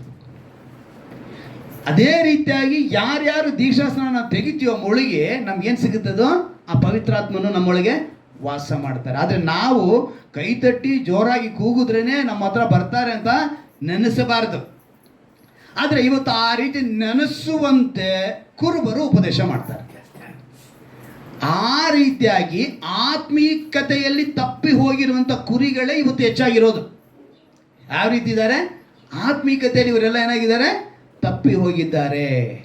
ಯಾಕಂತ ಹೇಳಿದ್ರೆ ಈ ವಾಕ್ಯದಲ್ಲಿ ನೀವು ಇನ್ನೂ ಗಮನಿಸ್ಕೊಂಡು ಬಂದರೆ 10ನೇ ವಾಕ್ಯ ಓದ್ತೀನಿ ಕೇಳಿ, ಗಮನ ಇಟ್ಟು ಕೇಳಿರಿ. ಕರ್ತನಾದ ಯೆಹೋವನಿಂತನ್ನುತ್ತಾನೆ, ಆಹಾ ನನ್ನ ಜೀವದಾಣೆ, ನಾನು ಕುರುಬರಿಗೆ ವಿರುದ್ಧನಾಗಿದ್ದೇನೆ. ಅವರು ನನ್ನ ಕುರಿಗಳ ಲೆಕ್ಕವನ್ನು ನನಗೆ ಒಪ್ಪಿಸಬೇಕು. ಪ್ರತಿಯೊಬ್ಬ ಕುರುಬ ಏನು ಲೆಕ್ಕ ಒಪ್ಪಿಸಬೇಕು? ಕುರಿಗಳ ಲೆಕ್ಕ ಒಪ್ಪಿಸಬೇಕು. ನಾನು ಅದಕ್ಕೆ ನಿಮ್ಗೆ ಆವಾಗಲೂ ನೀವು ಬೇಸರ ಮಾಡಿಕೊಂಡ್ರು ಸರಿ, ನನ್ನ ಮೇಲೆ ಕೋಪಿಸ್ಕೊಂಡ್ರು ಸರಿ, ಆರಾಧನೆಗೆ ಪ್ರಾಮುಖ್ಯತೆ ಕೊಡಬೇಕು ಅಂತ ಹೇಳೋದು ಇದಕ್ಕೇನೆ. ಯಾಕಂತ ಹೇಳಿದ್ರೆ ನೀವು ಏನೇ ಮಾಡಿದ್ರು ಕೂಡ ನಿಮ್ಮ ಲೆಕ್ಕನ ನಾನು ಕೊಡಬೇಕು. ಯಾರು ಕೊಡಬೇಕು? ಕುರುಬನಾಗಿ, ಈ ಸಭೆಯ ಕುರುಬನಾಗಿ ನಾನೇನು ಮಾಡಬೇಕು? ನಿಮ್ಮ ಲೆಕ್ಕ ನಾನು ಕೊಡಬೇಕು. ನಾನು ಲೆಕ್ಕ ಕೊಡೋದ್ರಿಂದ ನಿಮ್ಮನ್ನು ಸರಿಪಡಿಸಬೇಕಾಗಿರೋದು ನನ್ನ ಕೆಲಸ. ಟೀಚರ್ ಮಕ್ಕಳನ್ನು ಸರಿಪಡಿಸಬೇಕು ಅಂತಾನೆ, ಅವರು ಸರಿಯಾಗಿ ಪಾಠ ಕಲಿಬೇಕು ಅಂತಾನೆ ಶಾಲೆ ಕಳಿಸೋದು ನಾವು. ಇಲ್ಲಾಂದರೆ ಶಾಲೆ ಕಳಿಸೋ ಅವಶ್ಯಕತೆನೇ ಇರ್ತಾ ಇರಲಿಲ್ಲ. ಒಂದೊಂದು ತರಗತಿ ಒಂದೊಂದು ಮೆಟ್ಲು ಹತ್ತಿಕೊಂಡು ಅವ್ರು ಕಾಲೇಜ್ ಮೆಟ್ಲು ಹೋಗಿ ಮತ್ತೆ ಡಿಗ್ರಿಯಾಗಿ ಒಂದು ಸಮಾಜದಲ್ಲಿ ಒಳ್ಳೆಯ ಬದುಕನ್ನು ಬದುಕುವುದಕ್ಕೇ ನಾವು ಅಲ್ಲಿ ಕಳಿಸೋದಲ್ವ. ಸೊ ಇವೆಲ್ಲವೂ ಕೂಡ ಮನುಷ್ಯರು ತಮ್ಮ ಬದುಕಿನಲ್ಲಿ ಮಾಡಬೇಕಾಗಿದ್ದು. ಈಗ ಈ ಕುರುಬನ್ ಏನು ಮಾಡಲಿಲ್ಲ? ಮೇಯಿಸಲೇ ಇಲ್ಲ. ನಾನು ಕೂಡ ಆರಂಭದಲ್ಲಿ ತುಂಬ ವಿಷಯಗಳನ್ನ ಪವಿತ್ರಾತ್ಮನು ನನ್ನ ಶಕ್ತಿಯಿಂದ ಸುರಿಸಿದಾಗ ತಡೆಯಲಾಗದೆ ಕೆಲವರು ಕಿರಿಸ್ತಾರೆ, ಹಿಂಗೆಲ್ಲ ಕೈ ತಡೆದಾರೆ. ಆದರೆ ನನಗೆ ಆ ರೀತಿಯೆಲ್ಲ ಅನುಭವ ಆಗಿಲ್ಲ. ಪವಿತ್ರಾತ್ಮನೊಳಗೆ ವಾಸ ಮಾಡೋದು ನಾನು ಯಾವತ್ತೂ ಕೈ ತಟ್ಟಿ ಕಿರಿಚಿ, ನಾನು ತುಂಬ ಕಡೆ ನೋಡಿ, ನಮ್ಮ ಹಳೆ ಸಭೆಗಳ ನೋಡಿ, ಕೆಳಗೆ ಬಿದ್ದು ಇಲ್ಲಿಂದ ಅಲ್ಲಿವರೆಗೂ ಉರುಳಾಡ್ಬಿಡ್ತಾರೆ. ಹಂಗೆ ಉರುಳಾಡಿದ್ರೇ ಪವಿತ್ರಾತ್ಮನು ಬಂದ ಅನ್ನೋ ನಂಬಿಕೆಗೆ ಹೋಗ್ಬಿಟ್ಟಿದ್ದಾರೆ. ಒಂದು ಕಡೆ ಮೊಣಕಾಲು ಹಾಕಿ ಅವ್ರು ಪ್ರಾರ್ಥನೆ ಮಾಡಿದ್ರೆ ಅವ್ರ ಮೇಲೆ ಪವಿತ್ರಾತ್ಮನು ಇಲ್ಲ. ಯಾರು ಕೆಳಗಡೆ ಬಿದ್ದು ಹಿಂಗೆ ಉರುಳಾಡ್ತಾರೋ ಅಂಥ ಅನುಭವದಲ್ಲೇ ಕುರುಬರು ನಡೆಸ್ತಾ ಇದ್ದಾರೆ. ಕಿರ್ಚಬೇಕು, ಕೈ ತಟ್ಟಬೇಕು, ಏನೋ ಹೊರಳಾಡಬೇಕು. ಇವತ್ತಿನ ದಿವಸದಲ್ಲಿ ಕೆಲವರು ಏನಂತೆ ಅಂದರೆ ಸಾಕು ಏನಾಗಬೇಕು, ಅವರು ಇಲ್ಲಿ ಮುಂದೆ ನಿಂತು ನಾನು ಇಲ್ಲಿಂದ ಮೈಕ್ನ ಉಪ್ಪು ಅಂತಂದರೆ ಏನಾಗುತ್ತೆ ಸೌಂಡು, ಅವ್ರು ಗಾಬರಿ ಏನಂತಾನೆ. ಇನ್ನು ಕೆಲವರು ತಲೆ ಮೇಲೆ ಕೈ ಇಟ್ಟು ಪಟ್ ಅಂತ ತಳ್ಳಬೇಕು, ಇನ್ನು ಕೆಲವರು ನೀರನ್ನು ಚಿಮುಕಿಸ್ತಾರೆ, ಇನ್ನು ಕೆಲವರು ಕರ್ಚೀಫ್ ಹಾಕ್ತಾರೆ, ಇನ್ನು ಕೆಲವರು ಕೈನ ಹೈ ಹೈ ಅಂತಾರೆ, ಫೈರ್ ಫೈರ್ ಅಂತಾರೆ. ಏನಕ್ಕೆ ಅಂತ ನಮಗೆ ಅರ್ಥವಾಗಲಿಲ್ಲ. ಅಲ್ಲಿಗೆ ಪವಿತ್ರಾತ್ಮನ ಒಳಗಡೆ ಇರೋರು ಅವರನ್ನು ಆರೋಗ್ಬಿಟ್ಟೈತ. ಮಳೆ ಬಂದು ನೀನು ಪಾಪ ಮಾಡಿದ್ರೆ ಆರೋಗುತ್ತೆ. ನೀನು ನಿಯತ್ತಾಗಿದ್ದರೆ, ಯಥಾರ್ಥತೆಯುಳ್ಳವನಾಗಿದ್ದರೆ, ಸತ್ಯದಲ್ಲಿದ್ದರೆ ಪವಿತ್ರಾತ್ಮನ ಸಂತೋಷವುಳ್ಳವನಾಗಿ ಸಿಂಹಾಸನದಲ್ಲಿ ಕುಳಿತಿರ್ತಾನೆ ನಿನ್ನ ಹೃದಯದಲ್ಲಿ. ಹಲ್ಲೆಲೂಯಾ. ನೀನು ತಪ್ಪು ಮಾಡಿದ್ರೆ ಅದನ್ನು ಆ ರೀತಿ ಕುಳಿತುಕೊಳ್ಳೋದಕ್ಕೆ ಸಾಧ್ಯವಿಲ್ಲ. ಆದರೆ ಅದಕ್ಕೇನೆ ಪವಿತ್ರಾತ್ಮನನ್ನು ನಂದಿಸಬೇಡಿ ಅಂತೇಳಿ 1 ಥೆಸಲೋನಿಕರೆ 5ನೇ ಅಧ್ಯಾಯದಲ್ಲಿ 18-19ನೇ ವಾಕ್ಯದಲ್ಲಿ ನೀವು ನೋಡ್ಬಿಡ್ತೀರಾ, ಹೇಳ್ತಾರೆ ನಂದಿಸಬೇಡ್ರಿ ಪವಿತ್ರಾತ್ಮನನ್ನು. ಅಂದರೆ ಇವತ್ತು ತಪ್ಪಿ ಹೋಗಿರುವಂಥ ಕುರಿಗಳು ಯಾವುದು ಅಂತ ಹೇಳಿದ್ರೆ ಕ್ರೈಸ್ತರೇ. ಇನ್ನೂ ಉಪದೇಶಗಳಲ್ಲಿ ಇನ್ನೂ ಎಷ್ಟೋ ಜನಕ್ಕೆ ಕ್ರಿಸ್ಮಸ್ ಹಬ್ಬ ಮಾಡಬೇಕಾ ಬೇಡ ಅಂತ ಗೊತ್ತಿಲ್ಲ. ಈಗ ನಾವು ಅಸ್ತ್ರಕ್ಕೆ ಬಂದ್ಬಿಟ್ಟಿದ್ದೀವಿ. ಎಲ್ಲಿ ಬಂದ್ಬಿಟ್ಟಿದ್ದೀವಿ? ಈಗ ಆಗಸ್ಟಿಗೆ ಬಂದಿದ್ದೀವಿ. ಇನ್ನು ಎಷ್ಟು ತಿಂಗಳಿದೆ? ಕೊನೆ ತಿಂಗಳು ಸೇರಿದ್ರೆ 4 ತಿಂಗಳು, ಇಲ್ಲ ಅಂದರೆ 3 ತಿಂಗಳು. ಈ ವರ್ಷದಿಂದ ನಾವು ಕಾಯ್ಕೊಂಡಿದ್ದು ಹಬ್ಬ ಮಾಡೋಕ್ಕೆ ಹೋಗ್ತೀವಿ. ಕೇಳ್ತಾರೆ, ಹಬ್ಬ ಬರ್ದಿದ್ದೇನ್ರಿ ಸತ್ಯವೇದದಲ್ಲಿ? ಬರ್ದಿಲ್ಲಪ್ಪ, ನಾವಾಗೆ ಉಂಟು ಮಾಡ್ಕೊಂಡಿವ್ರು. ಎಷ್ಟು ಜನಕ್ಕೆ ಎಷ್ಟಲ್ಲಿ ಹೇಳೋದು. ಇನ್ನೂ ನಮ್ಮ ಜನಗಳಿಗೆ ಏನು ಗೊತ್ತಿಲ್ಲ, ಕ್ರಿಸ್ಮಸ್ ಹಬ್ಬ ಮಾಡಬೇಕಾ ಬೇಡ ಅಂತ ಗೊತ್ತಿಲ್ಲ. ಈಸ್ಟರ್ ಅನ್ನೋ ಪದನೇ ಇಲ್ಲ, ಆದರೆ ಅದನ್ನು ಆಚರಣೆ ಮಾಡ್ತೀವಿ. ಅದು ಪುನರುತ್ಥಾನ ದಿವಸ ಅಂತ ಹೇಳಬೇಕು ಅಂತ ಹೇಳ್ತೀವಿ. ಆದರೂ ಕೂಡ ನಾವೇನು ಮಾಡ್ತೀವಿ, ಇನ್ನೂ ಅದನ್ನ ಮಾಡಬೇಕಾ ಬೇಡವಾ? ಗುಡ್ ಫ್ರೈಡೆ ಅನ್ನೋದು ಶುಭ ಶುಕ್ರವಾರ ಅನ್ನೋದು ಇದೆ, ಅದನ್ನು ಕೂಡ ನಾವು ಮಾಡಬೇಕಾ ಬೇಡವಾ? ಎಲ್ಲ ಗಲಿಬಿಲಿನೇ. ಇನ್ನೂ ನಾವು ಏನು ಮಾಡ್ತಾ ಇಲ್ಲ, ಒಂದು ಸರಿಯಾದ ತೀರ್ಮಾನಕ್ಕೇ ಬಂದಿಲ್ಲ. ಯೇಸುವಿನ ಮಕ್ಕಳು ಕ್ರೈಸ್ತರು ಆಚರಿಸಬೇಕಾದ ಹಬ್ಬಗಳು ಅಂತೇಳಿ ಸತ್ಯವೇದದಲ್ಲಿ ಬರೆಯಲ್ಪಟ್ಟಿಲ್ಲ. ಹಳೆ ಒಡಂಬಡಿಕೆಯಲ್ಲಿ ಮಾತ್ರ ಯೆಹೋವನನ್ನು ಆಚರಿಸೋದು, ಯೆಹೋವನ ಹಿಂಬಾಲಿಸಿದವ್ರಿಗೆ ಒಂದು 7 ಹಬ್ಬಗಳನ್ನ ಕೊಟ್ಟಿದ್ರು. ಅದು ಯಾವುದು ನಾವು ಮಾಡಲ್ಲ. ಆದರೆ ಈಗ ಮಾಡುವಂಥ ವಿಷಯಗಳನ್ನ ಬೇರೆ ರೀತಿಯಾಗಿ ಉಪದೇಶ ಮಾಡಿ, ಪ್ರತಿ ಭಾನುವಾರ ನಮಗೆ ಹಬ್ಬ ಅಂತ ಹೇಳಿಕೊಂಡು, ಪ್ರತಿ ಭಾನುವಾರ ನಾವು ಬಿಳಿ ಬಟ್ಟೆನೇ ಧರಿಸ್ಬೇಕು ಅಂದ್ಕೊಂಡು, ನಾವು ಕಪ್ಪು ಬಣ್ಣ ಧರಿಸಬಾರ್ದು ಅಂತ ಹೇಳಿಕೊಂಡು, ಕೆಂಪು ಬಣ್ಣ ಧರಿಸಬಾರ್ದು ಅಂತ ಹೇಳಿಕೊಂಡು, ಬಣ್ಣಗಳನ್ನು ಹೇಳಿಕೊಂಡು ಅನೇಕ ವಿಧದಲ್ಲಿ ಉಪದೇಶಗಳು ಹೋಗ್ತಾ ಇದೆ. ಮೊನ್ನೆ ಒಬ್ಬರು ವಿಡಿಯೋ ಹಾಕಿದ್ರು, ನಮಗೆ ಬೇಕಾಗಿರೋ ಸಹೋದರರೇ. ಅವರು ಆ ವಿಡಿಯೋನಲ್ಲಿ ಶೂ ಹಾಕೋ ವಿಷಯನೆಲ್ಲ ಅವ್ರು ಹೇಳ್ತಾರೆ. ಒಬ್ಬರು ಸೇವಕರು ಶೂ ಅಂತ, ಯಾವ ಉದಾಹರಣೆ ಹೇಳ್ತೀನಿ. ಒಂದು ಚಿಕ್ಕ ಸಭೆ ನಮ್ಮದು, ಒಂದು 50-60 ಜನ ಕುಳಿತುಕೊಳ್ಳುವಂಥ ಒಂದು ಸಭೆ. ಇಲ್ಲಿ ಬರೋರು 50 ಜನ ಏನೋ ಶೂ ಬಿಟ್ಟರೆ ಅಲ್ಲಿ ಕಾಣಿಸುತ್ತೆ, ಓಕೆ. 5,000 ಜನ ಬಂದರು, ಅವರು ಶೂಗಳನ್ನ ಇಡಬೇಕು ಅಂದರೆ ಎಲ್ಲಿಗೆ ಹೋಗ್ತಾರೆ? ಸರಿ, ಇನ್ನೊಂದೇನು ಹೇಳ್ತಾರೆ ಗೊತ್ತಾ? ಸಭೆಗೆ ಬಂದ ಮೇಲೆ ಸಹೋದರಿಯರು ಒಂದು ಕಡೆ, ಸಹೋದರಿಯರು ಇನ್ನೊಂದು ಕಡೆ, ಯೌವನಸ್ಥರ ಮಕ್ಕಳು ತಲೆ ತಗ್ಗಿಸಿಕೊಂಡು ಮುಸುಕು ಹಾಕಿಕೊಂಡು ನಿಮ್ಮ ಒಂದು ಮಾತು ನಡವಳಿಕೆ ಎಲ್ಲ ಸರಿಗಿರಬೇಕು ಅಂತ ಹೇಳ್ತಾರೆ. ಓಕೆ, ಬಹಳ ಸಂತೋಷ. ಚಪ್ಪಲಿ ತಗೊಳಕ್ಕೆ ಹೋಗ್ಬೇಕಿರೆ ಅಲ್ಲಿ ಸಹೋದರಿ ಯಾರು, ಅಲ್ಲಿ ಸಹೋದರ ಯಾರು, ಅಜ್ಜಿ ಯಾರು, ತಾತ ಯಾರು, ಯಾರೂ ಕಾಣಿಸಲ್ಲ. ಮನೆಗೆ ಹೋಗಿ ಅರ್ಜೆಂಟಲ್ಲಿ ಒಬ್ರಿಗೊಬ್ರು ಗುದ್ದಾಡ್ಕೊಂಡು ಒಬ್ರಿಗೊಬ್ರು ಕವರ್ ಕಿತ್ಕೊಳ್ಳೋಕ್ಕೆ ಈ ಪಜಿತಿ ನಾನು ನೋಡಿದ್ದೀನಿ ತುಂಬ, ಅಲ್ವಾ? ಆಗ ಅಲ್ಲಿ ದೇವ್ರು ಬರಲ್ವಾ? ಸಭೆ ಒಳಗೆ ಬರಬೇಕಿದ್ರೆ ಹಿಂಗೆಲ್ಲ ಮಾಡಬೇಕು ಅಂತಾರೆ. ಆಚೆ ಹೋದ್ಮೇಲೆ ಹೇಗಿರ್ತಾರೆ? ಯಾವುದನ್ನ ಉಪದೇಶ ಮಾಡಬೇಕು, ಯಾವುದನ್ನ ಮನುಷ್ಯನಿಗೆ ಆತ್ಮೀಕತೆಗೆ ಬೇಕಾಗಿರೋದನ್ನ ಹೇಳೋದನ್ನ ಬಿಟ್ಬಿಟ್ರು. ಈಗ ನಾನೊಂದು ಹೇಳ್ತೀನಿ, ಸಭೆ ಒಳಗೆ ಬಂದ ಮೇಲೆ ಮೊಬೈಲ್ ಸ್ವಿಚ್ ಆಫ್ ಮಾಡಿ ಅಂತ ಹೇಳ್ತೀನಿ. ಇದು ಆತ್ಮೀಕತೆಗೆ ಬೇಕಾಗಿರೋದು. ಮೊಬೈಲ್ ಯೂಸ್ ಮಾಡಬೇಡಿ ಅಂತ ಹೇಳ್ಬಾರ್ದು ನಾನು. ಏನು ಹೇಳ್ಬಾರ್ದು ನಾನು? ಮೊಬೈಲ್ ಯೂಸ್ ಮಾಡಬೇಡಿ ಅಂತ ಹೇಳ್ಬಾರ್ದು. ಯಾಕಂದರೆ ಇವತ್ತು ಮೊಬೈಲ್ ಇಲ್ಲ ಅಂತ ಹೇಳಿದ್ರೆ ಮನುಷ್ಯ ಆಚೆನೆ ಹೋಗೋಕ್ಕಾಗಲ್ಲ. ಏನಕ್ಕೆ? ಇವತ್ತು ಯಾರು 10 ರೂಪಾಯಿ ಜೋಬ್ನಲ್ಲಿ ಇಟ್ಕೊಳ್ಳಲ್ಲ ರೀ. ಎಲ್ಲ ಗೂಗಲ್ ಪೇ ಅಂತಾನೆ, ಫೋನ್ ಪೇ ಅಂತಾನೆ, ಪೇಟಿಎಮ್ ಅಂತಾನೆ, ಇನ್ನು ಏನೇನೋ ಥರಗಳು ಆನ್ಲೈನಲ್ಲೇ ಏನು ಹಾಕ್ಬೇಕು ದುಡ್ಡು. ಆ ರೀತಿ ಪರಿಸ್ಥಿತಿಗೆ ಹೋಗಿದ್ದೀವಿ. ಅಂಥದ್ರಲ್ಲಿ ಈ ಮೊಬೈಲ್ನ ನಾವು ಬೇಡ ಅಂತ ಹೇಳಿದ್ರೆ ಆಗುತ್ತಾ? ಆದರೆ ಇವತ್ತೇನು ಹೇಳ್ತಾರೆ? ಮೊಬೈಲೇ ಇಟ್ಕೋಬಾರ್ದು. ಇನ್ನೂ ಒಂದು ವಿಷಯ ತಿಳಿಸ್ತೀನಿ ನೋಡಿ. ಇವತ್ತಿನ ದಿವಸದಲ್ಲಿ ಸತ್ಯವೇದನ ಹಿಂಗೆ ಓಪನ್ ಮಾಡಿ ಹೇಳುವಂಥ ಸೇವಕರು ಕಡಿಮೆನೇ ಆಗಿದ್ದಾರೆ. ಲ್ಯಾಪ್ಟಾಪ್ ಇಟ್ಕೊಂಡು ವಾಕ್ಯನ ಹೇಳ್ತಾರೆ, ಟ್ಯಾಬ್ ಇಟ್ಕೊಂಡು ಹೇಳ್ತಾರೆ. ಈಗ ಅವರನ್ನೆಲ್ಲ ನಾವು ದೇವರ ವಾಕ್ಯದಲ್ಲಿ ನೆಲೆಗೊಳ್ಳಿಲ್ಲ ಅಂತ ಹೇಳ್ಬಿಟ್ರೆ ಆಗುತ್ತಾ? ಈಗ ವಾಕ್ಯ ಅನ್ನೋದು ಒಂದಾನೊಂದು ಕಾಲದಲ್ಲಿ ಯಾವ ರೀತಿ ಬರೆದ್ರು ಅಂದರೆ ಚರ್ಮದ ಮೇಲೆ ಬರೆದ್ರು. ಒಂದು ಅಕ್ಷರ, ಈಗ ನಾನು ಹೇಳಿದ್ನಲ್ಲ, ತಪ್ಪಿ ಹೋದ ಕುರಿಗಳು, ಈ ಪದಾನ ಬರೆಯೋಕ್ಕೆ ಒಂದು ಮರಿ ಸಾಯ್ಬೇಕಿತ್ತು. ಅಷ್ಟು ದೊಡ್ಡದಾಗಿ ಅದನ್ನು ಕೆತ್ತಕ್ಕಾಗ್ತಿತ್ತು, ಅದ್ರ ಅಷ್ಟು ಇದಾಗಿ ಬರೆಯೋಕ್ಕಾಗ್ತಿತ್ತು. ಒಂದು 4 ಲೈನ್ ಬರೆಯೋಕ್ಕೆ ಒಂದು ಪ್ರಾಣಿ ಸಾಯ್ಬೇಕಿತ್ತು. ಒಂದು ಸಬ್ಜೆಕ್ಟ್ ಬರೀಬೇಕಾದ್ರೆ ಎಷ್ಟು ಮರಿಗಳು ಸಾಯ್ಬೇಕಿತ್ತು ಅಂಥ ಕಾಲ. ಆಮೇಲೆ ಪಾಪಸ್ ಅಂತೇಳಿ ಒಂದು ಎಲೆಯನ್ನು ಹುಡುಕಿದ್ರು. ಆ ಎಲೆ ಮೇಲೆ ಬರೆಯೋಕ್ಕೆ ಶುರು ಮಾಡಿದ್ರು. ಅದಕ್ಕೆ ಒಂದು ಶಾಯಿ ಬೇಕಿತ್ತು, ಇಂಕ್ ಅನ್ನೋದು ಬೇಕಿತ್ತು. ಅದನ್ನು ಕೂಡ ಕಂಡುಹಿಡಿದ್ರು. ಆಮೇಲೆ ಅದ್ರ ಮೇಲೆ ಬರೆದ್ರು. ಆಮೇಲೆ ಸ್ವಲ್ಪ ದಿವಸಗಳಾದಮೇಲೆ ಗರಿಗಳ ಮೇಲೆ ಬರೆಯೋಕ್ಕೆ ಶುರು ಮಾಡಿದ್ರು. ಆಮೇಲೆ ಕಲ್ಲುಗಳ ಮೇಲೆ ಕೆತ್ತನೆಗೆ ಶುರು ಮಾಡಿದ್ರು. ಹೀಗೆ ಕಾಲಗಳು ಬದಲಾಗ್ತಾ ಪೇಪರ್ ಅನ್ನೋದು ಬಂತು. ಪೇಪರ್ ಬಂದ ಮೇಲೆ ಇವತ್ತು ಇದಕ್ಕೆ ಬಂದಿದೆ. ಈಗ ಇದ್ರ ಮೇಲೆ ಲ್ಯಾಪ್ಟಾಪ್ನ ಕಂಪ್ಯೂಟ್ರು ಸಿಸ್ಟಮ್ಗಳು ಬಂದಿದೆ. ಇವೆಲ್ಲ ನಮ್ಮ ತಂತ್ರಜ್ಞಾನಕ್ಕೆ ಬಂದಿದ್ದು. ಅವತ್ತಿನಿಂದ ನಾನು ಇವತ್ತು ಚರ್ಮದ ಮೇಲೆ ಬರೀತಿಂದ ಕೂತ್ಕೊಂಡ್ರೆ ನಮ್ಮಂಥ ಮೂರ್ಖರು ಮುಟ್ಟಾಳರು ಬೇರೆ ಯಾರೂ ಇಲ್ಲ. ಅದೆಲ್ಲ ಚೇಂಜ್ ಮಾಡ್ಕೊಂಡು ಬರ್ಬೋದಂತೆ. ಲ್ಯಾಪ್ಟಾಪಲ್ಲಿ ಇಟ್ಟು ಸೇವೆ ಮಾಡೋರನ್ನ ಏನಂತ ಹೇಳ್ತಿದ್ದಾರೆ? ಇವರು ಸೇವಕರಾ? ಬೈಬಲ್ನ ಹೊತ್ಕೊಂಬರ್ಬೇಕ್ರಿ, ಅದೇನ್ರಿ ಇವತ್ತು ಮೊಬೈಲಲ್ಲಿ ಇಟ್ಕೊಂಬರ್ತೀರಾ ಅಂತ ಕೆಲವರು ಕೇಳ್ತಾರೆ. ಬೈಬಲ್ ಬೇಕಾಗಿರೋದೆ ಎಲ್ಲಿ, ಯಾವಾಗ, ಏನು. ಕೆಲಸಕ್ಕೆ ಹೋಗ್ತಾ ಇದ್ದೀವಿ, ಬೈಬಲ್ ಓದ್ಕೊಂಡು ಹೋಗ್ಬೋದು, ಚಿಕ್ಕದಾಗಿದ್ದರೆ ಎತ್ಕೊಂಡು ಹೋಗ್ಬೋದು. ಆದರೆ ಮೊಬೈಲ್ನಲ್ಲೇ ಬೈಬಲ್ ಇತ್ತು ಅಂದರೆ ಎಲ್ಲಿ ಬೇಕಾದ್ರೂ ನೀಟೇನು ಮಾಡ್ಬೋದು, ಧ್ಯಾನ ಮಾಡ್ಬೋದು.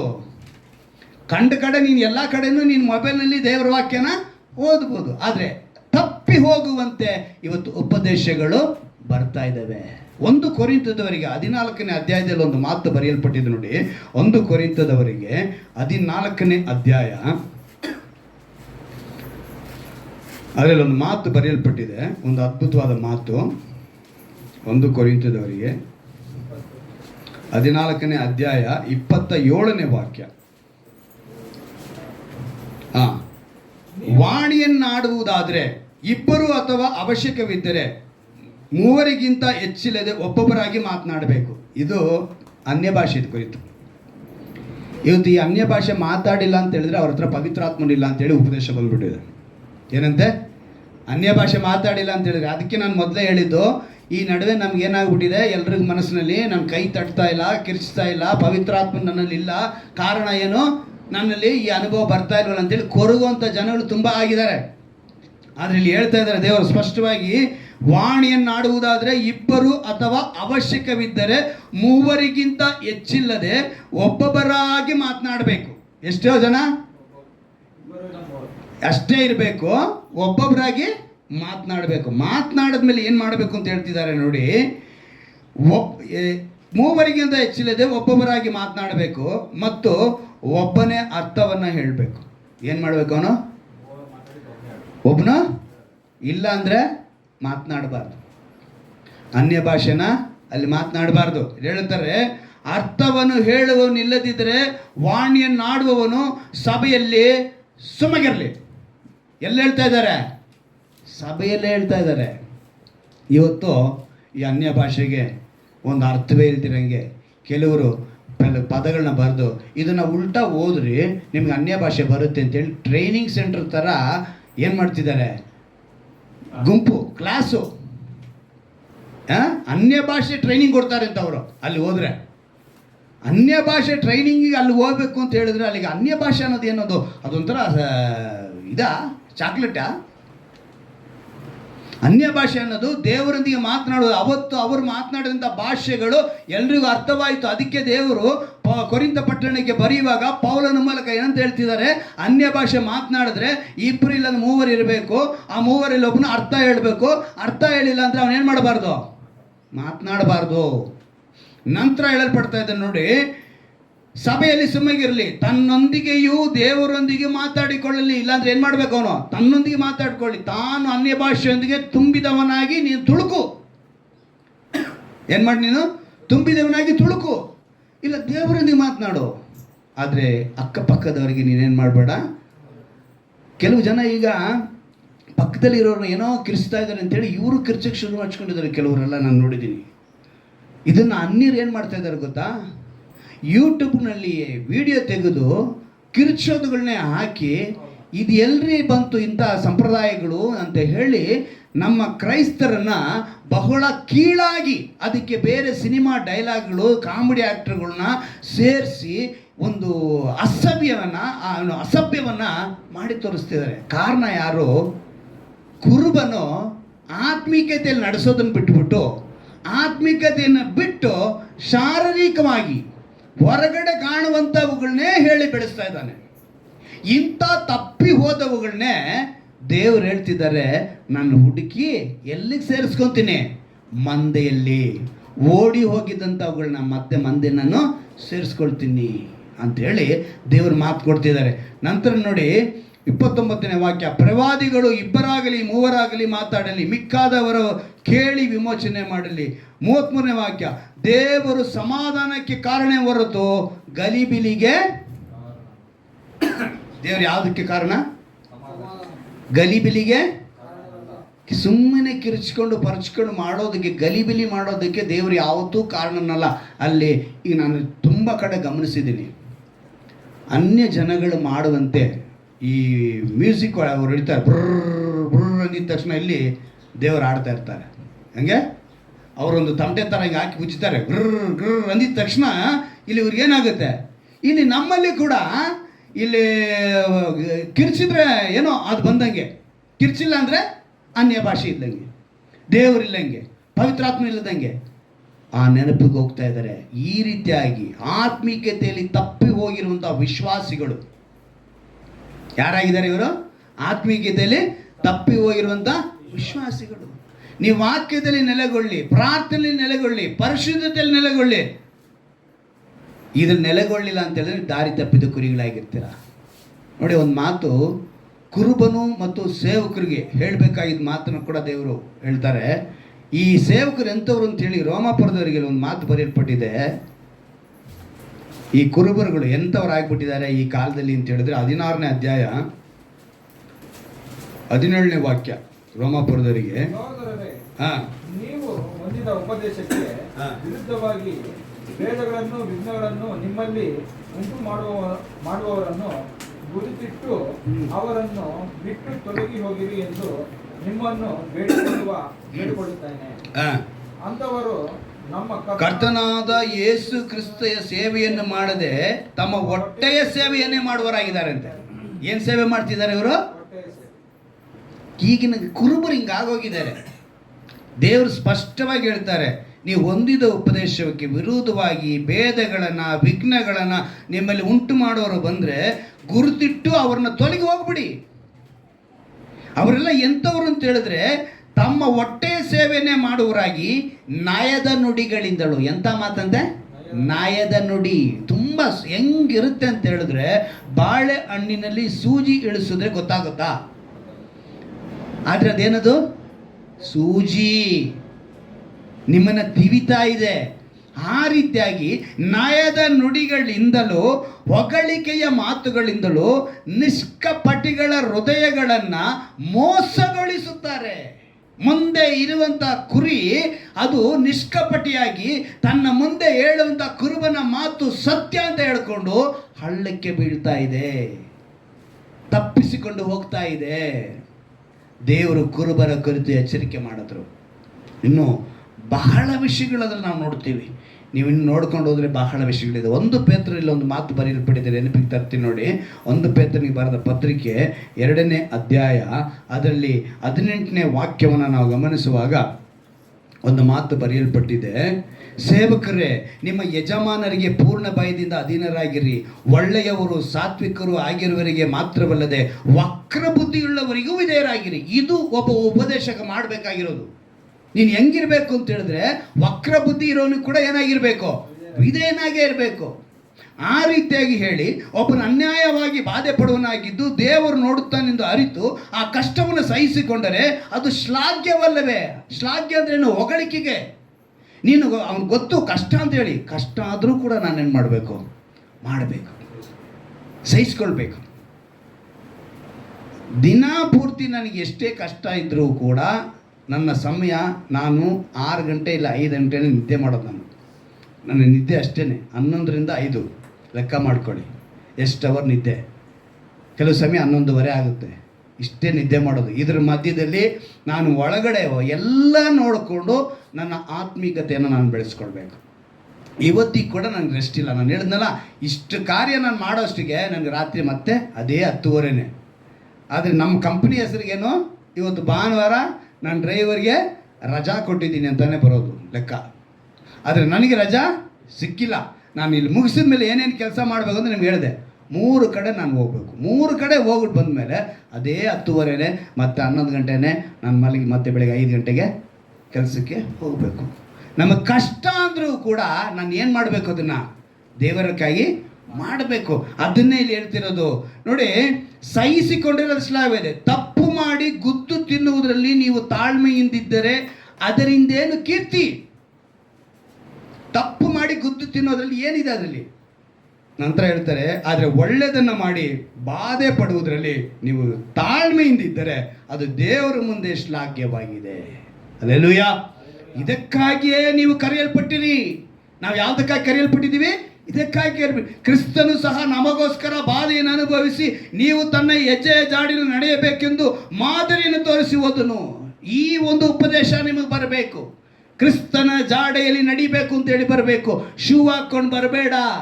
ಬೆಳಿಗ್ಗೆ ತಾನೇ ನಮ್ಮ ತಾಯಿ ಒಂದು ಮಾತು ಹೇಳ್ತಾ ಇದ್ರು, ಯಾವುದೋ ಒಂದು CS ಸಭೆಯಲ್ಲಿ ಹೋದಾಗ ಅಲ್ಲೊಂದು ಮಾತು ಬಂದಂತೆ. ಮೋಶೆ ಕುರಿತವ್ರು ಮಾತನಾಡ್ಬೇಕಾದ್ರೆ ಮೋಶೆ ಮುಳ್ಳಿನ ಪೊದೆ ಮುಂದೆ ಬಂದಾಗ ಆ ಮುಳ್ಳಿನ ಪೊದೆ ಹತ್ರ ಇದ್ದಾಗ ನಿನ್ನ ಕೆರವನ್ನು ಬಿಟ್ಟು ಬಾ ಅಂತೇಳಿ ಒಂದು ಮಾತು ಬರೆಯಲ್ಪಟ್ಟಿದೆ. ಅದನ್ನ ಹೇಳಿ ಅವ್ರು ಹೇಳಿದ್ರಂತೆ, ಈ ಮುಳ್ಳಿನ ಪೊದೆ ಸುತ್ತಲೂ ಬರೀ ಕಾವು, ತುಂಬ ಬಿಸಿ ಇದೆ, ನೀನು ಹತ್ರ ಬಂದು ಕರೆದಾಗ ಅವ್ನ ಕೈಲಿ ನಿಂತ್ಕೊಳ್ಳೋಕ್ಕಾಗಿಲ್ಲ. ಅದರ ಅರ್ಥ ಏನು ಅಂತ ಹೇಳಿದ್ರೆ, ಐಗುಪ್ತರು ನನ್ನ ಜನರನ್ನ ಈ ರೀತಿಯಾಗಿ ಹಿಂಸೆ ಪಡಿಸಿದ್ದಾರೆ ಅಂತ ತಿಳ್ಕೋಬೇಕು ಅನ್ನೋದನ್ನು ಆ ಮೋಶೆಗೆ ತೋರಿಸುವುದಕ್ಕಾಗಿ ಹಂಗೆ ಕರೆದ್ರು ಅಂತೇಳಿ ಅವ್ರು ಮಾತನಾಡಿದ್ರು.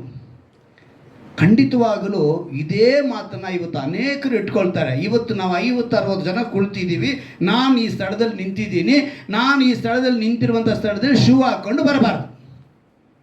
ಇದು ಆಲ್ಟರ್ ಅಂತೇಳಿ ನಮಗೆ ಇರೋದೇ ಒಂದೇ ಹಾಲು ಅಲ್ವಾ? ನನಗಿರೋದು ಇದು ಒಂದೇ ಹಾಲು. ಆಲ್ಟರ್ ಅಂದರೆ ವೇದಿಕೆ. ನಾನು ಈ ಸ್ಥಳದಲ್ಲಿ ನಿಂತ್ಕೊಳ್ಳುವಾಗ ನಾನೇನು ಮಾಡಬಾರ್ದು? ಶೂ ಹಾಕ್ಕೊಂಡು ಬರಬಾರ್ದು. ಈಗ ಒಂದು ದೊಡ್ಡ ಹಾಲು, ಒಳಗಡೆ 1000 ಜನರ ಮೇಲೆ ಕುಳಿತುಕೊಳ್ಳುವಂಥ ಹಾಲು. ಆ ಸ್ಥಳಕ್ಕೆ ಹೋಗುವಂಥ ಪ್ರತಿಯೊಬ್ಬರೂ ಕೂಡ ಸೇವಕನಾದವನ ಮೇಲೆ ಆಲ್ಟರ್ನಲ್ಲಿ ನಿಂತ್ಕೊಳ್ಳೋವನೇನ ಮಾಡಬಾರ್ದು? ಶೂ ಹಾಕೊಳ್ಳೋಗಿಲ್ಲ. ಆದರೆ ಕೇಳಕ್ಕೆ ಬರುವಂಥವ್ರು ಎಲ್ಲರೂ ಶೂ ಹಾಕ್ಕೊಂಡೆ ಒಳಗೆ ಬರಬೇಕು. 1000 ಜನ 5000 ಜನ ಕುತ್ಕೊಳ್ಬೇಕು, ಒಂದು ಸ್ಥಳಕ್ಕೆ ಬರಬೇಕು ಅಂದರೆ ಅವರೆಲ್ಲ ಚಪ್ಪಲಿ ಬಿಟ್ಟು ಬಂತು ಅಂದರೆ ಅವ್ರು ನೆಕ್ಸ್ಟ್ ಚಪ್ಪಲಿನೇ ಇರಲ್ಲ. ನಾನು ತುಂಬ ನೋಡಿದ್ದೀನಿ ಆತ್ಮಪ್ರಿಯ ಸಭೆಯಲ್ಲಿ ಪ್ರತಿ ವರ್ಷ ಈಗ ನಡೆಯುತ್ತೆ. August 15ಗೆ ಏನಂತ ನಡೆಯುತ್ತೆ? ಹೊಸ ಚಪ್ಪಲಿಗಳು, ಹೊಸ ಶೂಗಳು. ನಮ್ಮದು ಎಷ್ಟೋ ಹೋಗಿದೆ, ನಮ್ಮ ಮಕ್ಕಳದು ಹೋಗಿದೆ. ಏನಾಗ್ತವೆ? ಅದನ್ನು ತಗೊಳಕ್ಕಂತಲೇ ಬರ್ತಾರೆ. ಏನೋ ಗೊತ್ತಿಲ್ಲ, ಬೇಡ ಬಿಡಿ. ನಾನು ಹೇಳೋದೇನಂತ ಹೇಳಿದ್ರೆ, ಯಾವುದನ್ನು ಹೇಳ್ಬೇಕು ನೀನು? ಆತ್ಮೀಕತೆಯಲ್ಲಿ ಬೆಳೆಯುವುದನ್ನು ನಾವು ಹೇಳಬೇಕು. ನಾನು ಆ ಸಭೆನ ಕುರಿತು ನಾನು ಹೇಳ್ತಿಲ್ಲ, ನಾನು ಹೇಳೋದು ಇವತ್ತು ಸಭೆಗಳಲ್ಲಿ ಈ ರೀತಿಯಾಗಿ ಉಪದೇಶಗಳು ಬಂದಿದೆ. ನೀನು ಆತ್ಮೀಕತೆಯಲ್ಲಿ ಬೆಳೆಸೋದನ್ನು ನೋಡು. ನಂತರ ಹೇಳಲ್ಪಡ್ತಾ ಇದೆ ನೋಡಿ ಆ ವಾಕ್ಯದಲ್ಲಿ, 22ನೇ ವಾಕ್ಯ, ಆತನು ಯಾವ ಪಾಪವನ್ನು ಮಾಡಲಿಲ್ಲ, ಆತನ ಬಾಯಲ್ಲಿ ಯಾವ ವಂಚನೆ ಸಿಕ್ಕಿಲ್ಲ, ಬೈಯುವವರನ್ನು ಆತನ ಪ್ರತಿಯಾಗಿ ಬೈಯಲೂ ಇಲ್ಲ. ಆತನು ಬಾಧೆಯನ್ನು ಅನುಭವಿಸಿದಾಗ ಯಾರನ್ನೂ ಬೆದರಿಸದೆ, ತಾನು ಬಾಧೆಯನ್ನು ಅನುಭವಿಸುವಾಗ ಯಾರನ್ನು ಬೆದರಿಸಲೂ ಇಲ್ಲವಂತೆ, ನ್ಯಾಯವಾಗಿ ತೀರ್ಪು ಮಾಡುವಂತನಿಗೆ ತನ್ನ ಕಾರ್ಯವನ್ನು ಒಪ್ಪಿಸಿದನು. ನಾವು ಪಾಪದ ಪಾಲಿಗೆ ಸತ್ತು ನೀತಿವಂತರಾಗಿ ಜೀವಿಸುವಂತೆ ಆತನು ನಮ್ಮ ಪಾಪಗಳನ್ನು ತಾನೇ ದೇಹದಲ್ಲಿ ಹೊತ್ತುಕೊಂಡು ಮರಣದ ಕಂಬವನ್ನು ಏರಿದನು. ಆತನ ಬಾಸುಂಡೆಗಳಿಂದ ನಿಮಗೆ ಗುಣವಾಯಿತು. ನೀವು ಕುರಿಗಳಂತೆ ದಾರಿ ತಪ್ಪಿ ತೊಳೆದವರಾಗಿದ್ದೀವಿ. ನಾವೇನಾಗಿದ್ವಿ? ಕುರಿಗಳಂತೆ ದಾರಿ ತಪ್ಪಿದವರಾಗಿದ್ವಿ. ನಮ್ಮನ್ನು ನಾವು ಹೇಳ್ಕೊಂಬಂದ್ರು. ಇವತ್ತು ಆತ್ಮೀಕತೆಯಲ್ಲಿ ತಪ್ಪಿ ಹೋಗಿರುವಂಥ ನಾವೆಲ್ಲ ಏನು ಬರಬೇಕು? ದೇವರ ಬಳಿ ಬರಬೇಕು. ದೇವರು ಅದನ್ನು ಇಷ್ಟಪಡೋದು. ವಾಗ್ದಾನ ನೆನೆಸ್ಕೊಳ್ಳಿ, ಓಡಿಸಿದ್ದನ್ನು ಮಂದೆಗೆ ಸೇರಿಸ್ತೀನಿ, ದುರ್ಬಲವಾದದ್ದನ್ನು ನಾನು ಮಂದೆಗೆ ಸೇರಿಸ್ತೀನಿ ಅಂತ ಹೇಳಿದ್ರೆ ಅರ್ಥ ಇದೆ. ನಾವು ಈ ಕಡೆಗೆ ಬರಬೇಕು, ದೇವರು ಕುರಬೇಕು. ದೇವರು ಹೇಳ್ತಾರೆ 100 ಕುರಿ ಇತ್ತು, 1 ಕಳೆದೋಯ್ತು. ಯಾವುದು ಹುಡ್ಕೊಂಡು ಹೋದ್ರು ಅವರು? 1 ಕುರಿನ ಅಲ್ವಾ? ಒಂದು ಹೆಂಗಸು 10 ಪಾವಲಿ ಇತ್ತಂತೆ, 1 ಪಾವಲಿ ಕಳೆದೋಯ್ತು. ಅದನ್ನೇ ಹುಡುಕಿದ್ಲಾಳು. ಇನ್ನು ನಾವು ನೋಡ್ತೀವಿ ಕೆಟ್ಟ ಕುಮಾರನ ಕಥೆ ಗೊತ್ತಲ್ಲ ಎಲ್ರಿಗೂ. ಕೆಟ್ಟ ಕುಮಾರನ ಕಥೆಯಲ್ಲಿ ಏನೋ ತಮ್ಮ ದಾರಿ ತಪ್ಪಿ ಹೋಗ್ತಾನೆ, ತನ್ನ ತಂದೆ ಹತ್ರ ಎಲ್ಲ ಆಸ್ತಿ ತಗೊಂಡು ಏನು ಮಾಡ್ತಾನೆ? ದಾರಿ ತಪ್ಪಿ. ಆದರೆ ಅಣ್ಣ ಮನೆ ಒಳಗೆ ಇದ್ದ. ಎಲ್ಲಿದ್ದ? ಮನೆಯಲ್ಲೇ ಇದ್ದ. ಮನೆಯಲ್ಲೇ ಇದ್ದು ದಾರಿ ತಪ್ಪಿ ಹೋಗಿದ್ದ. ಇವತ್ತು ಅದನ್ನ ಏನು ಕೇಳಕ್ಕೆ ಬರ್ತೀನಿ ಅಂತ ಹೇಳಿದ್ರೆ, ಇವತ್ತು ತುಂಬ ಜನ ಸಭೆಯಲ್ಲೇ ಇದ್ದಾರೆ, ದಾರಿ ತಪ್ಪಿ ಹೋಗಿದ್ದಾರೆ. ಎಲ್ಲಿದ್ದಾರೆ ಅವರು? ಸಭೆಯಲ್ಲೇ ಇದ್ದಾರೆ. ಈಗ ಅಣ್ಣ ತಮ್ಮ ತಪ್ಪಿ ಹೋಗಿ ಎಲ್ಲ ನಷ್ಟ ಮಾಡಿಕೊಂಡು ನಾನು ತಂದೆ ಮನೆಗೆ ಹೋಗ್ತೀನಿ ಅಂತೇಳಿ, ತಂದೆಗೂ ದೇವರಿಗೆ ವಿರೋಧ ಪಾಪ ಮಾಡಿದ್ದೀನಿ ಅಂತ ಹೇಳಿ ತನ್ನನ್ನು ಒಪ್ಪಿಸಿಕೊಟ್ಟವನಾಗಿ ಅವನು ಬರ್ತಾನೆ. ಬಂದಿದ್ದ ತಕ್ಷಣ ದೇವರು ಆ ತಂದೆ ಆದವನು ಅವನಿಗೆ ಉಂಗುರ ತೊಡಿಸ್ತಾರೆ, ಶ್ರೇಷ್ಠ ವಸ್ತ್ರನ ಹಾಕ್ತಾರೆ, ಅವನಿಗೆ ಕೊಪ್ಪಿದ ಪಶುಗಳನ್ನ ವಧಿಸಿ ಅವನಿಗೆ ಒಳ್ಳೆ ಔತರಣವನ್ನು ಏರ್ಪಡಿಸ್ತಾರೆ. ಇದನ್ನು ನೋಡ್ತಾ ಇದ್ದಂಥ ಅಣ್ಣನಿಗೆ, ನಾನು ಇಷ್ಟು ದಿವಸ ಆಯಿತು ಮನೆಯಲ್ಲೇ ಇದ್ದೀನಿ, ನನಗೆ ಮಾಡಲೇ ಇಲ್ಲ ಅಂಥೇಳಿ ಒಳಗೆ ಇದ್ದುಕೊಂಡು ಗುಣಗ್ತಾ ಇದ್ದ. ಇವತ್ತು ಸಭೆಯಲ್ಲೇ ಒಳಗಡೆ ಇದ್ಕೊಂಡು, ನಾನು ಇಷ್ಟು ವರ್ಷದಿಂದ ಸಭೆಯಲ್ಲೇ ಇದ್ದೀನಿ, ನನಗೇನು ಆಗ್ತಿಲ್ಲ, ನೆನ್ನೆ ಮೊನ್ನೆ ಬಂದವನಿಗೆ ಇವನು ಮನೆ ಕಟ್ಬಿಟ್ಟ, ಗಾಡಿ ತಗೊಂಬಿಟ್ಟ, ಚೆನ್ನಾಗಿದ್ದಾನೆ ಅಂತೇಳಿ ಗೊಣಗೋರು ತುಂಬ ಜನ. ಆತ್ಮೀಕತೆಯಲ್ಲಿ ಬೆಳೀತಾ ಇಲ್ಲ, ಹೊರಗಿನ ಇದರಲ್ಲಿ ಬೆಳೀತಾ ಇದ್ದಾರೆ. ಕೆಟ್ಟ ಕುಮಾರ ಅನ್ನೋ ಬದಲು ಕೆಟ್ಟ ಕುಮಾರರು ಅಂತ ಹೇಳ್ಬೇಕು. ಯಾಕಂದರೆ ಇಬ್ಬರು ದಾರಿ ತಪ್ಪಿದವರೇ. ಅವರಿಬ್ಬರು ಏನಾಗಿದ್ರು? ಅಣ್ಣ ತಮ್ಮಂದ್ರೆ ಇಬ್ಬರು ದಾರಿ ತಪ್ಪಿದ್ರು. ಆದರೆ ಯಾರು ಹೆಚ್ಚಿಗೆ ಹೇಳಲ್ಲ ಅದು ಅಣ್ಣನ ಕುರಿತು, ಬರೀ ತಮ್ಮನ ಕುರಿತೇ ಹೇಳ್ತಿರ್ತಾರೆ. ದಾರಿ ತಪ್ಪಿ ಹೋದ, ಬಂದ, ದಾರಿ ತಪ್ಪಿ. ಆದರೆ ಅಣ್ಣ ಒಳಗಿದ್ದುಕೊಂಡೇ ದಾರಿ ತಪ್ಪದ. ಇವತ್ತು ನಾವು ಯೋಚನೆ ಮಾಡಿ, ಮನೇಲಿ ಒಂದು 5 ರೂಪಾಯಿ ಕಳೆದೋಯ್ತು ಅಂತ ಇಟ್ಕೊಳ್ಳೋಣ, ಕಾಯಿನು ಪರವಾಗಿಲ್ಲ ಬಿಡು, ಆಮೇಲೆ ಹುಡ್ಕೊಳ್ಳೋಣ. 5 ಗ್ರಾಮ್ ಚಿನ್ನ ಕಳೆದೋಯ್ತು ಅಂತ ಇಟ್ಕೊಳ್ಳಿ, ಏನು ಮಾಡ್ತೀರಾ? ಬೂದ್ ಕನ್ನಡಿ ತಗೊಂಬಂದಾದ್ರು ಏನೇ ಮಾಡಲಿ ಮನೇಲಿ ಇರೋರ್ನೆಲ್ಲ ಹೇಳಿ ಕೂಡ ಏನು ಮಾಡ್ತೀವಿ, 5 ಗ್ರಾಮ್ ಕಳೆದೋಗಿದ್ರೆ 10 ಗ್ರಾಮ್ ಕಳೆದೋಗಿದೆ ಅಂತೇಳಿ ಏನು ಮಾಡ್ತೀವಿ, ಗಲಾಟೆ ಮಾಡಿ ಹುಡುಕಿಸ್ಬಿಡ್ತೀವಿ. ಇವತ್ತು ತಪ್ಪಿ ಹೋಗಿರುವಂಥ ಆ ರೀತಿ ಬೆಲೆಯುಳ್ಳದಲ್ವ ಅದು. ನೀನು ನಾನು ಬೆಲೆಯುಳ್ಳವರಾ? ಪಾಪಿಗಳ್ರಿ. ಈ ಪಾಪಿಗಳನ್ನ ಹುಡುಕಿ ಬಂದರು. ಒಬ್ಬ ಯೆರೂಸಲೇಮಿಂದ ಯೆರಿಕೋ ಪಟ್ಟಣಕ್ಕೆ ಹೋಗ್ತಾನೆ. ಯೆರಿಕೋ ಪಟ್ಟಣಕ್ಕೆ ಹೋಗ್ಬೇಕು. ಅವನು ಯೆರೂಸಲೇಮನ್ನು ಬಿಟ್ಟು ಎಲ್ಲಿಗೆ ಹೋಗ್ತಾನೆ? ಯೆರಿಕೋ ಪಟ್ಟಣಕ್ಕೆ ಹೋಗ್ತಾನೆ. ಅಂದರೆ ಸಭೆಯನ್ನು ಬಿಟ್ಟು ಇನ್ನೊಬ್ಬ ದಾರಿ ತಪ್ಪದನ್ನ ಹೋದ. ದಾರಿಯಲ್ಲಿ ಕಳ್ಳರು ಅವನ್ನ ಹಿಡಿದಾಕೋದು. ಹಿಡಿದು ಅವನ್ನ ಗಾಯಪಡಿಸಿ ಅರೆಜೀವ ಮಾಡಿಬಿಟ್ರು ಅಂತೇಳಿ ವಾಕ್ಯ ಹೇಳಲ್ಪಟ್ಟಿದೆ. ಆ ಪಕ್ಕದಲ್ಲೇ ಯಾಜಕನು ಬಂದ, ನೋಡಿ ವಾರಿಯಾಗಿ ಹೋದ್ನಂತೆ. ಒಬ್ಬ ಲೇವಿ ಬಂದ, ಯಾಜಕನು ಲೇವಿ ಬಂದು ದೇವರ ಗುಡಾರದ ಕೆಲಸ ಮಾಡಬೇಕಾಗಿರೋನು, ಯಾಜಕನು ದೇವರ ಉಪದೇಶವನ್ನು ಮಾಡಬೇಕಾಗಿರೋರು. ಇವರುಗಳೇ ಏನು ಮಾಡಿದ್ರಂತೆ, ನೋಡಿ ವಾರಿಯಾಗಿ ಹೋದ್ರಂತೆ ಪಕ್ಕಕ್ಕೆ. ಆದರೆ ಸಮಾರ್ಯದವನು ಬಂದ, ಅವನ ಗಾಯಗಳನ್ನ ಕಟ್ಟಿ ಅವನಿಗೆ ಎಣ್ಣೆ ಹೊಯ್ದು ಅವನಿಗೆ ದ್ರಾಕ್ಷಾರಸವನ್ನು ಕೊಟ್ಟು ಅವನ ಆರೈಕೆ ಮಾಡಿದನು ಅಂತೇಳಿ ಸತ್ಯವೇದ ತಿಳಿಸುತ್ತೆ. ಆಗ ಇದರಲ್ಲಿ ಮೂವರು ಯಾರು ದೊಡ್ಡವರು ಅಂತ ಹೇಳಿದ್ರೆ ಸಮಾರ್ಯದವನಾದ. ಸಮಾರ್ಯದವರು ಅವರ ಕುರಿತು ನಾವು ಧ್ಯಾನ ಮಾಡಬೇಕಾದ್ರೆ 1 ವರ್ಷ ಧ್ಯಾನ ಮಾಡ್ಬೋದು. ಅವರು ಈ ಯಹೂದ್ಯರಿಂದ ತಳ್ಳಲ್ಪಟ್ಟವರಾಗಿದ್ದರು. ಅದಕ್ಕೆ ಸಮಾರ್ಯ ಸ್ತ್ರೀ ಕೂಡ ಯೇಸು ನನಗೆ ಇದ್ದಿದ್ನೆಲ್ಲ ಹೇಳಿದ್ನು ಅಂತೇಳಿ ಸಮಾರ್ಯ ಸ್ತ್ರೀ ಹೇಳ್ತಾಳೆ. ಇಲ್ಲಿ ಈ ಸಮಾರ್ಯದನ ಆ ರೀತಿ ಮಾಡಿ ಅವನ ಗಾಯವನ್ನು ಕಟ್ಟಿದನು. ಇವತ್ತು ನಾವು ವಾಗ್ದಾನ ಏನಂತ ನೋಡಿದ್ವಿ, ದುರ್ಬಲವಾದವನ್ನ ಬಲಗೊಳಿಸುವನು, ಮುರಿದ ಅಂಗವನ್ನ ಕಟ್ಟುವವನು. ಆ ಸಮಾರ್ಯನು ಯಾರಿಗೆ ಗುರುತಾಗಿದ್ದಾನೆ ಅಂತ ಹೇಳಿದ್ರೆ ಯೇಸು ಕ್ರಿಸ್ತನಿಗೆ ಗುರುತಾಗಿದ್ದಾರೆ, ಅವರಿಗೆ ಹೋಲಿಕೆ ಆಗಿದ್ದಾರೆ. ಯೇಸು ಕ್ರಿಸ್ತನ್ ಏನು ಮಾಡಿದ್ರು, ನಿನ್ನ ನನ್ನ ದುರ್ಬಲಾವಸ್ಥೆಯಿಂದ ನಮ್ಮನ್ನು ಬಲಗೊಳಿಸುವರಾಗಿದ್ದಾರೆ. ದಾವೀದನು ಹೇಳ್ತಾನೆ, ನನ್ನ ಬಲವಾದ ಯೆಹೋವನೇ. ದಾವೀದನು ಮಾತ್ರ ಅಲ್ಲ, ಯೆಶಾಯ ಕೂಡ ಹೇಳ್ತಾನೆ, ನನ್ನ ಬಲವಾದ ಯೆಹೋವಾ. ಯೇಸುವಿನ ಬಳಿ ನೀವು ಬಂದು ನೋಡಿ, ಯೇಸು ಕೂಡ ಮಾತನ್ನು ಹೇಳ್ತಾರೆ, ತಂದೆಯಾದ ದೇವರಿಂದಲೇ ನಾನು ಬಲಗೊಳ್ಳುವನು ಹೇಳ್ತಾರೆ. ಅಪೊಸ್ತಲನಾದ ಪೌಲನು ಹೇಳ್ತಾರೆ, ಎಲ್ಲರೂ ಕೂಡ ಹೇಳ್ತಾರೆ. ಆದರೆ ನಾವೇನಾಗಿದ್ದೀವಿ ಇವತ್ತು ಆ ಮಾತಿಗೆ ಬರ್ತಾರ. ಇನ್ನೊಂದು ಸಲ ನೀವು ಆ ವಾಕ್ಯವನ್ನು ಒಂದ್ಸಲಿ ಗಮನ ಇಟ್ಟು ನೋಡಿ, ಮುರಿದ ಅಂಗವನ್ನು, ಯಾವ್ದು ಅಂಗವನ್ನು? ಮುರಿದ ಅಂಗವನ್ನು. ಇವೆಲ್ಲವೂ ಕೂಡ ಈ ಎಣ್ಣೆ ಅನ್ನೋದು ಒಂದು ಅಭಿಷೇಕದ ಗುರಿತು. ಯಾವುದು ಗುರಿತದು? ಅಭಿಷೇಕ. ದಾವೀದನ ಅಭಿಷೇಕ ಮಾಡಬೇಕಾದ್ರೆ ಸಮುವೇಲ್ ಏನು ಮಾಡ್ದ? ಎಣ್ಣೆ ಒಯ್ದು ಅಭಿಷೇಕ ಮಾಡಿದ್ರು. ಎಣ್ಣೆ ಅನ್ನೋದು ಒಂದು ಅಭಿಷೇಕ. ಆ ರೀತಿಯಾಗಿ ದೇವರ ಅಭಿಷೇಕದ ಗುರುತಾಗಿ ಇವನು ಹೇಳ್ತಾನೆ. ಅದೇ ರೀತಿಯಾಗಿ ವಾಕ್ಯದ ಅಭಿಷೇಕ. ದಾವೀದನು ಹೇಳ್ತಾನೆ, ಯೆಹೋವನು ನನಗೆ ಕುರುಬನು, ನಾನು ಕೊರತೆ ಪಡೆಯನು. ಎಷ್ಟು ಅದ್ಭುತವಾಗಿ ಮಾತು ಹೇಳ್ತಾರೆ. ಆ ರೀತಿಯಾಗಿ ದ್ರಾಕ್ಷಾರಸ ಅನ್ನೋದು ಆತ್ಮಿಕ ಫಲಗಳ ಒಂದು ಗುರುತಾಗಿದೆ. ಆತ್ಮಿಕ ಫಲಗಳು 9 ಇದೆಯಲ್ಲ, ಆ ಗುರುತೆ ದ್ರಾಕ್ಷಾರಸ. ಅವನು ಅದನ್ನೇ ಆ ಗಾಯಗಳಿಗೆ ಕಟ್ಟಿ ಅವನಿಗೆ ಎಣ್ಣೆ ಒಯ್ದು ಆ ದ್ರಾಕ್ಷಾರಸವನ್ನು ಅವನು ಕೊಟ್ಟ, ಅವನಿಗೆ ಆರೈಕೆ ಮಾಡಿದ. ಇವತ್ತು ನಾವು ಅದನ್ನು ಮಾಡ್ತಿದ್ದೀವ? ದಾರಿ ತಪ್ಪಿ ಹೋಗ್ತಾ ಇದ್ದೀವಿ. ಆತ್ಮಿಕತೆಯಲ್ಲಿ ದಾರಿ ತಪ್ಪಿ ಹೋಗ್ತಾ ಇದ್ದೀವಿ. ದೇವರು ನಮಗೆ ವಾಗ್ದಾನ ಮಾಡ್ತಾರೆ, ದಾರಿ ತಪ್ಪಿ ಹೋಗಿರುವಂಥವನ್ನೆಲ್ಲ ಏನು ಮಾಡ್ತಿದ್ರು ಅವರು? ಮಂದೆಗೆ ಸೇರಿಸ್ತಾ ಇದ್ದಾರೆ. ಓಡಿ ಹೋಗಿದ್ದನ್ನೆಲ್ಲ ಮಂದೆಗೆ ಸೇರಿಸಿ ದುರ್ಬಲವಾದದನ್ನ ಬಲಗೊಳಿಸಿ ಮುರಿದ ಅಂಗವನ್ನು, ಅಂದರೆ ನೀನು ಯಾವ್ಯಾವ ವಿಷಯದಲ್ಲಿ ಇವತ್ತು ಮುರಿದೋಗಿದ್ದೀನಿ, ನಾನು ಯಾರೂ ಇಲ್ಲ ಅಂತ ಅಂದ್ಕೊಳ್ತೀಯೋ, ನಿನ್ನನ್ನು ಅವರು ಕಟ್ಟುವರಾಗಿದ್ದಾರೆ. ಆತ್ಮಿಕತೆಯಲ್ಲಿ ಕಟ್ಟುವರಾಗಿದ್ದಾರೆ, ಆತ್ಮಿಕತೆಯಲ್ಲಿ ನಿನ್ನನ್ನು ಬಲಪಡಿಸುವರಾಗಿದ್ದಾರೆ, ಆತ್ಮಿಕತೆಯಲ್ಲಿ ನಿನ್ನನ್ನು ತುಂಬುವರಾಗಿದ್ದಾರೆ. ಅವ್ರು ನಿನ್ನ ಹುಡುಕಿ ತನ್ನ ಮಂದೆಯಲ್ಲಿ ಸೇರಿಸ್ಕೊಳ್ತಿದ್ದಾರೆ. ಸೊ ನಾವು ಮೊಣಕಾಲು ಹಾಕಿ ದೇವರ ಬಳಿ ಕೇಳೋಣವಾ? ದೇವರೇ, ಒಂದು ಒಳ್ಳೆಯ ಮಾತಿನಿಂದ ನಮ್ಮನ್ನು ಬಲಪಡಿಸ್ತಿದ್ದೀರಿ. ನೀವು ಕೇಳಬೇಕು ದೇವರ ಬಳಿ. ನೀವು ಕೇಳುವಾಗಲೇ ದೇವರು ಕೊಡೋಕ್ಕೆ ಸಾಧ್ಯ. ಎಣ್ಣೆ ಅಭಿಷೇಕದ ಗುರುತಾಗಿದೆ, ವಾಕ್ಯದ ಗುರುತಾಗಿದೆ. ದೇವರ ಮಾತು ಯಾವ ರೀತಿಯಾಗಿಯೋ ಕೀರ್ತನೆಗಾರನು ಹೇಳಿದ್ನೋ, ಯೆಹೋವನು ನನಗೆ ಕುರುಬನು, ನಾನು ಕೊರತೆ ಪಡೆಯನು. ಯಾವ ರೀತಿಯಾಗಿ ಹೇಳಿದ್ರು ಆ ಮಾತನ್ನು ನಾವು ಕೂಡ ಹೇಳುವರಾಗಿದ್ದೇವೆ. ಈ ಸಮಯದಲ್ಲಿ ನಮ್ಮನ್ನು ನಾವೇ ಒಪ್ಪಿಸಿಕೊಂಡವರಾಗಿ ದೇವರು ಮಾಡಿದಂಥ ಅದ್ಭುತಗಳು, ಮೊದಲನೇ ಅದ್ಭುತ ಯಾವುದು ಗೊತ್ತಾ? ದ್ರಾಕ್ಷಾರಸವೇ. ಕಾನಾ ಊರಿನ ಮದುವೆಯಲ್ಲಿ ಅವರು ಮಾಡಿದಂಥ ಅದ್ಭುತ ದ್ರಾಕ್ಷಾರಸವಾಗಿದೆ. ಇವತ್ತು ನೀನು ನಾನು ಹೇಳಬೇಕು, ನಮ್ಮ ಗಾಯಗಳು ಕಟ್ಟುವವರು ನಮ್ಮ ಕರ್ತನಾದ ಯೇಸು ಕ್ರಿಸ್ತನು. ಆತನು ಹೇಳ್ತಾನೆ, ನಾನು ಒಳ್ಳೆಯ ಕುರುಬನು, ನಾನೇ ಒಳ್ಳೆಯ ಕುರುಬನು, ನಾನು ಕುರಿಗಳಿಗೆ ನನ್ನ ಜೀವನೇ ಕೊಟ್ಟಿದ್ದೀನಿ ಅಂತ ಹೇಳ್ತಾರೆ.